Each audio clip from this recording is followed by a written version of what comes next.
Bonjour les jeunes, petite vidéo nature. Voilà, je suis en forêt. Ça fait du bien. Et là, je viens de trouver quelque chose de formidable. Je viens de trouver un arbre. Oui, en forêt, je sais, ça impressionne toujours. Mais pas n'importe quel arbre. J'ai trouvé un pommier. À l'inverse des des pommes qu'on trouve en commerce, c'est-à-dire qui vient de l'arbre Prunus, ce que je raconte moi, Malus domestica, donc c'est un Malus domestica.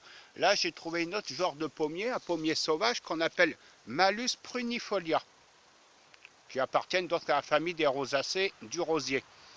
Je vais vous le montrer. Donc voici un Malus prunifolia. Même s'il a un peu une drôle d'apparence pour un Malus prunifolia, il faut dire qu'il est recouvert de lichen et de bryophyte.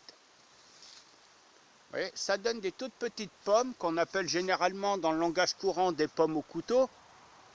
Ils sont un peu petites quand même pour un Malus prunifolia.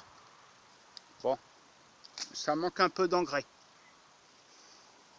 Ouais, ça donne des petites pommes vertes. Elles sont comestibles, hein. J'y ai goûté. Et donc, le Malus prunifolia, bon, c'est une plante vivace forcément, vu que c'est un arbre, et il appartient à la famille des rosacées, donc à la famille du rosier.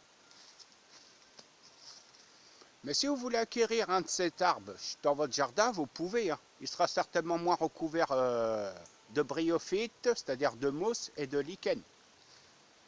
D'ailleurs, tiens, en parlant de lichen, pour ceux que ça intéresse, beaucoup confondent. Alors ceci est ce qu'on appelle du lichen. C'est un croisement naturel, une fusion naturelle entre un champignon et une algue. Et oui, il y a des algues en forêt. Et quant à ceci, est ce qu'on appelle de la mousse, c'est-à-dire de la bryophyte. C'est joli, c'est doux. Et il y a certaines bryophytes qui donnent des fleurs, mais on ne les voit pas, elles sont quasiment microscopiques. Et il existe autant d'espèces de bryophytes que d'orchidées, c'est pour vous dire. En tout cas, pour revenir à ce joli pommier, je le conseille à tout le monde dans les jardins, parce qu'il est vraiment beau. Et vive la nature!